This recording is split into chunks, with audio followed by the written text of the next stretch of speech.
Hi, this video has been produced for students studying how to produce the financial statements for a sole trader from incomplete records. In this third part to the series, we will look at how you can find missing figures using the cost structure, in other words, the markups on margins to find missing figures. The first question we're going to look at has got 4 parts. Each one is a question in its own right, and I'll show you how to solve each one of them now. So here we have the 4 questions laid out again. Let's just look at question A. So a sole trader applies a markup on cost of sales of 25%.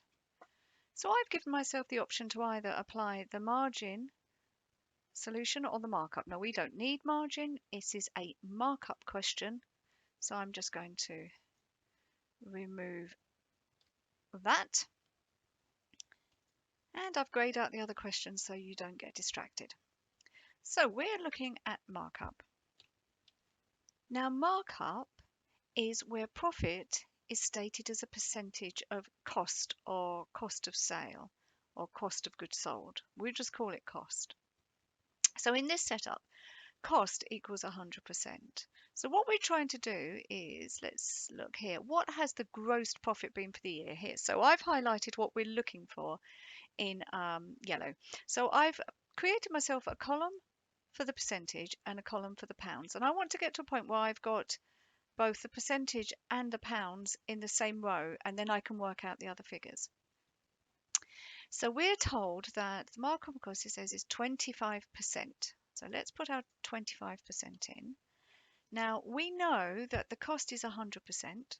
So if we just add the two together, because cost plus profit equals sales, so 100 plus 25 is 125. So excellent, we've got 3 figures in there. Then it says sales for the year was 70,000. So here's our sales, 70,000.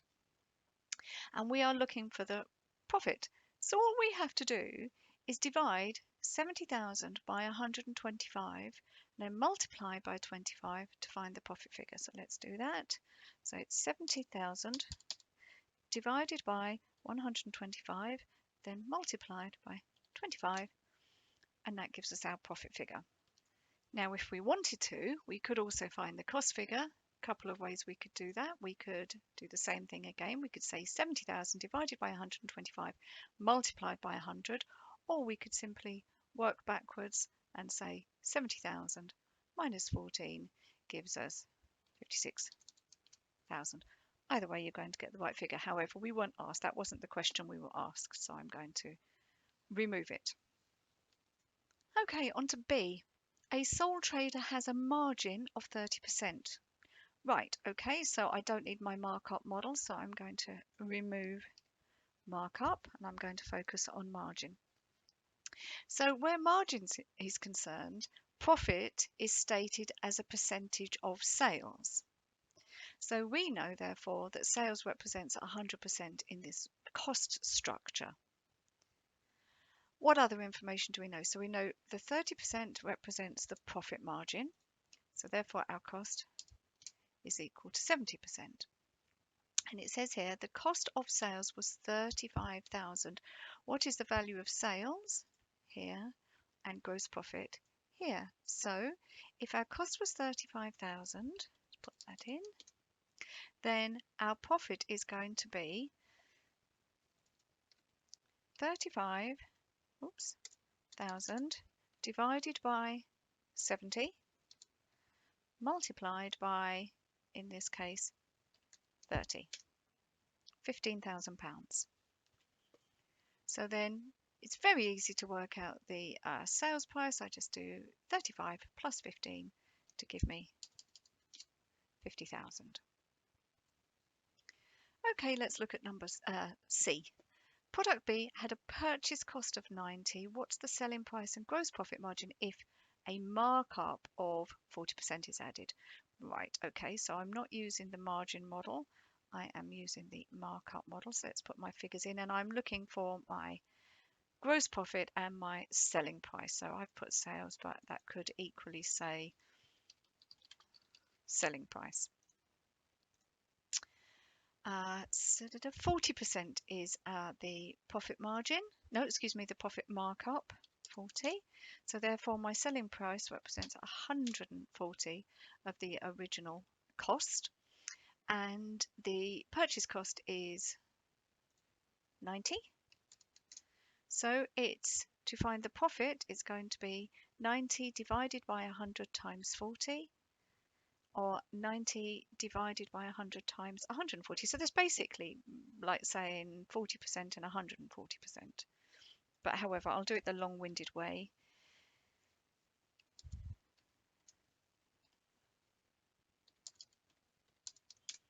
Here we go, that gives me my profit figure, and then I can just add the two together, and it gives me my selling price. Okay, finally D, a product sells for £75. What was the purchase cost and gross profit if the selling price includes a margin of 20? Right, well this is the margin model, so let's get rid of markup. Focus on the margin, so 100% is the sales in this case. Oops, I've left a figure behind. Pretend you didn't see that. So a product sells for £75. Here we go, then sales price 75. What was the purchase cost and the gross profit? So here's my purchase cost and here's my gross profit. So it's simply a case of saying 75 divided by 100 times what? Oh, what did we say? It includes a margin, so that's 20. That's 80. So it's going to be 75 divided by 100 times 20. Let's do that. Same as saying 20% of 75, but let's do it anyway. And therefore I have £60 as my cost, and it's as simple as that. Let's look at another question. It's getting a little bit more complicated now, because in this example we're asked to calculate the cost of goods sold. So part A says calculate the cost of goods sold for the year ended and show your answer to the nearest whole pounds. Well, can I do this just using my margin markup model? Let's have a think about this. Probably can, because my cost of goods sold will either be this figure or this figure. And let's have a look up the question. Aha, it's a markup question. Fine, so let me just get rid of my margin. I don't need that bit, so I only need markup. Right, so let's plug in the figures I've got. So I am looking for the cost of goods sold. Well, that's my yellow figure there. I am being told it's a markup of 30%. So I can put 30 there and 130 there. And we've been given the sales of 680,000. So 68000. There we go. So now that I've got my two figures sitting side by side, I can calculate my cost. It's going to be 680,000 divided by 130 multiplied by 100.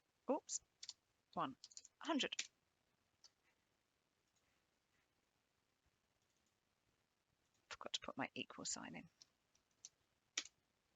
There we go. Now I'm just going to put my profit figure in just to prove something in a little bit when we move over to part B. So I'm just going to find this figure here. I could do 680 divided by 130 times 30, that would give it to me.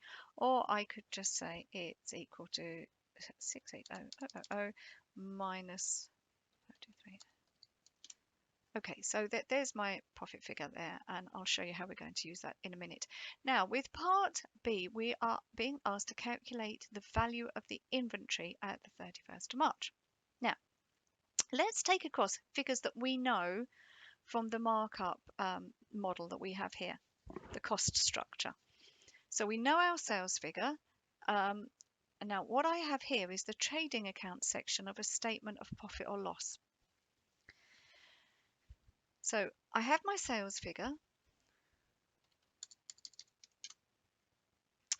and I have my cost of goods sold. So that cost of goods sold here, that answer is coming from here. So I know this is 523077. I also know, because I've just calculated it, that my profit is equal to 156,923. Now we are in part B being asked to calculate the value of the inventory at the 31st of March X9. So that's our year end. So that's our closing inventory. So this is the missing figure we're looking for. Let's see if we've been given any more information. So we were told on the 1st of April X8, so the start of the year, we had an opening inventory of 52,326. We also know we have purchases of 519,800. So let's put that in, 519,800. So all we're looking to do now is to work out that missing figure based on this answer. And the way I would do that is I would just work backwards. Now remember, these are positive values and closing inventory is a negative. You normally deduct. It's normally opening inventory, opening inventory plus purchases less closing inventory equals your cost of goods sold. But all I'm going to do is say I'm going to deduct these two amounts. So it's equal to 523077 minus 519,800 minus 52326. There we go. Now that's my answer. I'm stating it as a negative just for display purposes. If you were answering an exam question and you had to give a value for closing inventory, you would state it as a positive value, so £49,049. And that's the answer to part B.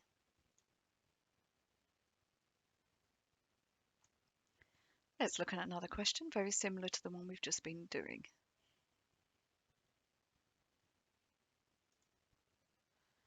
So in this question, we're being asked to find the cost of goods sold and the value of inventory. Only in this case, our year ending is the 30th of September X7, and we're being asked to find the inventory on the 1st of October X6. So this must be our opening inventory, which you can see I've indicated here. So this is our missing amount here, and also our cost of goods sold, which we can calculate using either the margin or the markup cost structure.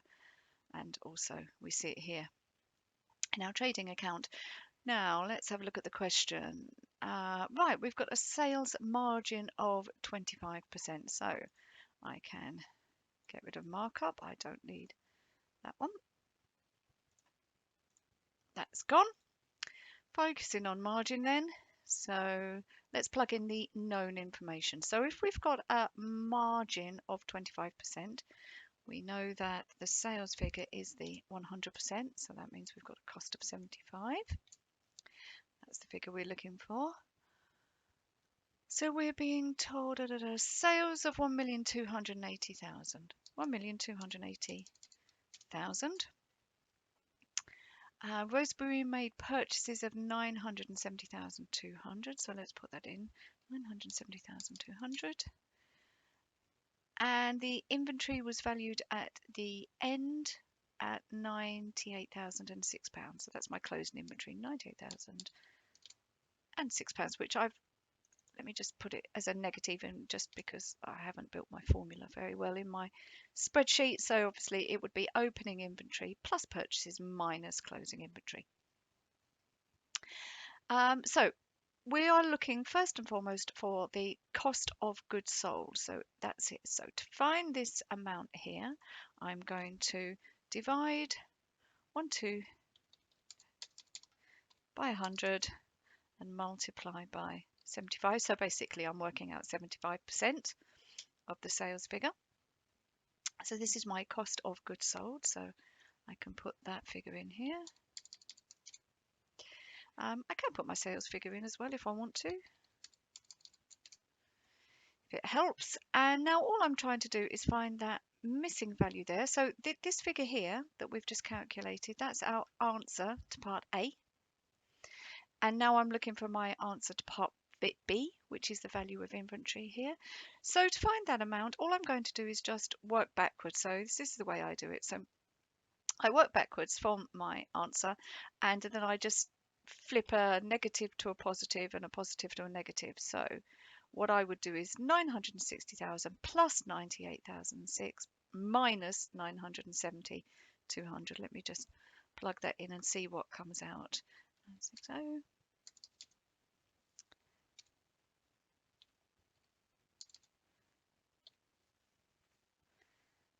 Forgotten that figure already. 970, 200. There we go. So I get £87,806. That's my answer. If you don't like to do it that way, then another way of looking at it could be like this. So we could say we could just rearrange the equation. So we know cost of goods sold equals opening inventory plus purchases minus closing inventory. And all we have to do is isolate that unknown amount, so the opening inventory being the unknown amount, by bringing across my purchases and minusing and my closing inventory and adding. So this is another way you could do it. Very, very similar, just a different layout.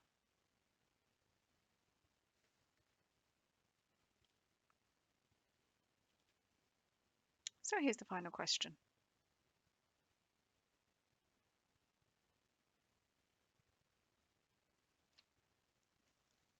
So first of all, let's read through the question. So we're working on the accounts for sole trader up to 28th of February X7.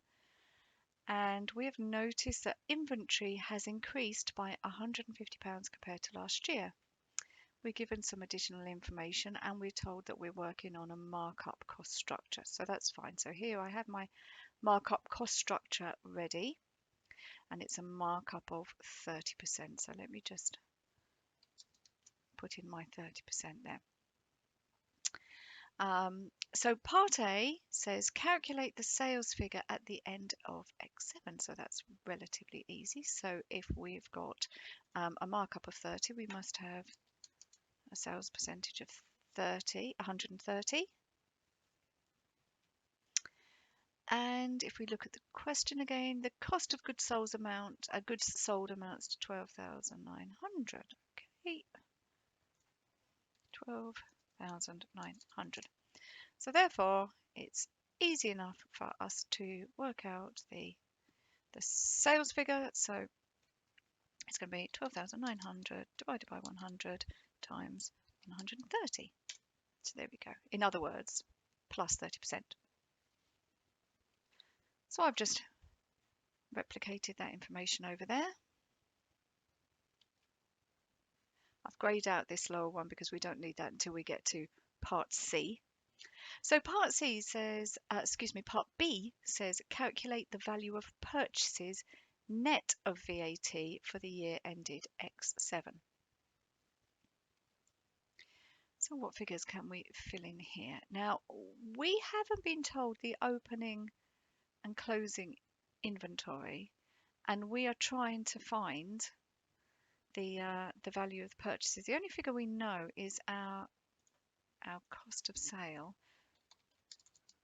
which is 12,900. We could put our profit in as well if we wanted to, but we're not told the opening and closing, but we are told the movement.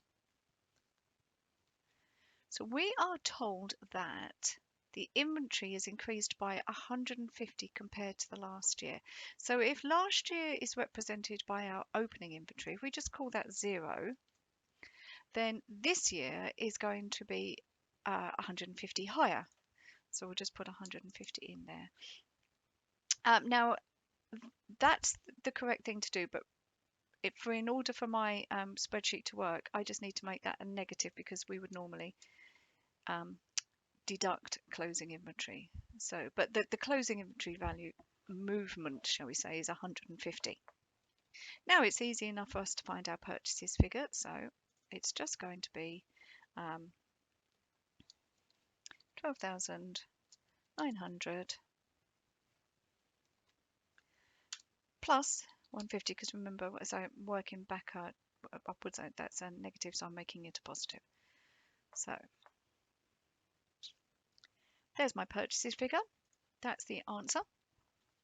I could go further if I like. If I want to, I could also do the profits. Let's see what it is. So 2,900 divided by 100 times 30, 3870.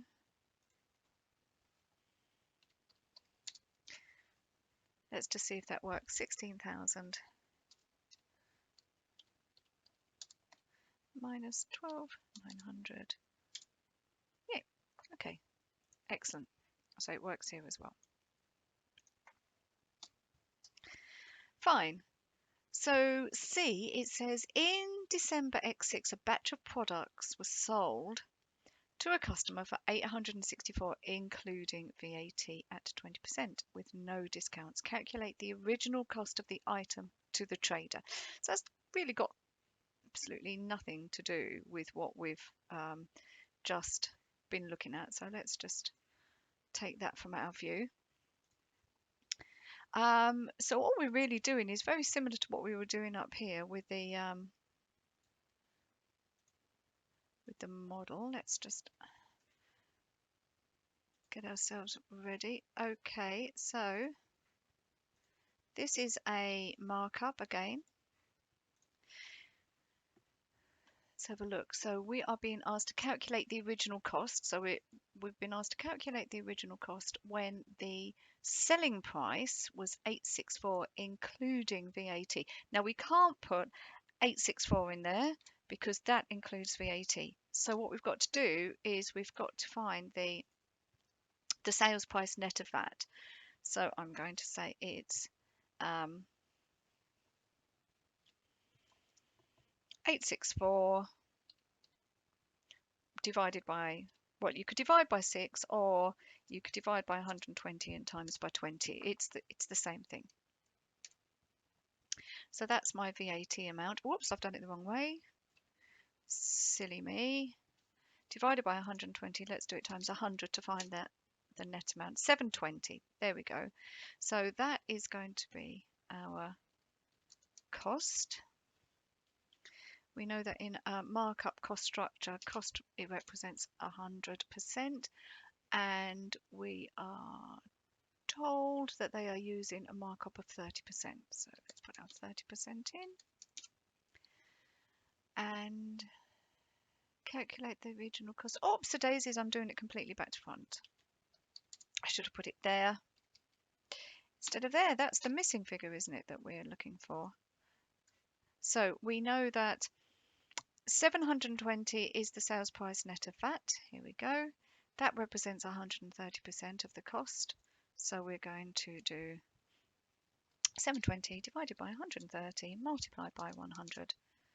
And there's the answer to C, our original cost.